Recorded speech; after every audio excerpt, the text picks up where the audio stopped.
என்ன அம்மா தனியா உட்காந்து சோகமா இருக்காங்க? அம்மா என்னடா சொல்லு. சோகமா இருக்கீங்க? அதோட இல்லடா, உங்க அக்கா யாரோ சாட்டுன்னு அந்த பையன் கிட்ட பேசிக்கிட்டு இருக்காடா. யாருன்னு தெரியல. நினைச்சாலே எனக்கு ரொம்ப வருத்தமா இருக்கு. என்ன செய்யறதுன்னே புரியல. அதான் சாட்டா, ஒருவேளை சாட் ஜிபிடியா இருக்குமோ? அந்த பையனை பத்தி உனக்கு ஏதாவது தெரியுமா? அந்த பையனா எனக்கு தெரியுமா. நம்ம வீட்ல இருந்து 2 தெருவு தள்ளி தான் இருக்கிறான் அந்த பையன். நம்ம வீட்டுக்கு கூட வந்துட்டு போயிருக்கிறானே, நீங்க பார்த்ததில்ல? என்னது, நம்ம வீட்டுக்கு வந்துட்டு போயிருக்கிறானா? நான் பார்க்காம இருந்திருக்கிறேடா. அட கடவுளே, உங்க அப்பா கிட்ட நான் என்னடா சொல்லுவேன்? என்னாச்சுமா இப்போ? ஒன்றும் இல்லடா, அன்னைக்கு ஒரு நாள் என்னாச்சு தெரியுமா?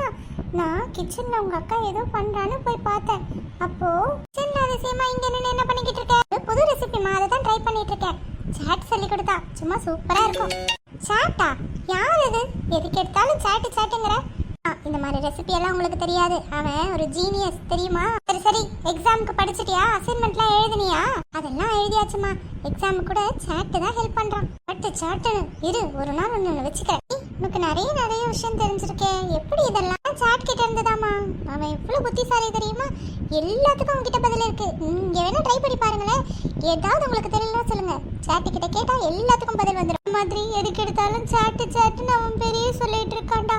நான் என்னடா பண்றது? நம்ம குடும்ப மானத்தை வேற காப்பாத்தணுமே. நீங்க கவலைப்படாதீங்கம்மா, உங்க பையன் நான் இருக்கேன். அக்காக்காக நான் காப்பாற்ற மாட்டேன்னா நம்ம குடும்ப மானத்தை? நான் கேட்குறேம்மா அந்த பையனை, சட்டையை பிடிச்சி கேட்குறேன் அவனை. ஆனா என்ன, என் ஃபோனுக்கு தான் ரீசார்ஜ் முடிஞ்சு போச்சு. என்னை யாரும் ஒரு மனுஷனா கூட இந்த குடும்பத்துல மதிக்க மாட்டீங்களே.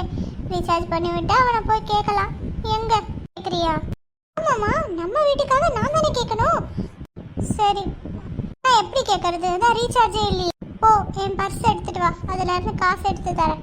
சரிம்மா, இப்பயே போய் ரீசார்ஜ் பண்றேன். அவன் சட்டையை பிடிச்சி என்னன்னு கேட்குறேன்.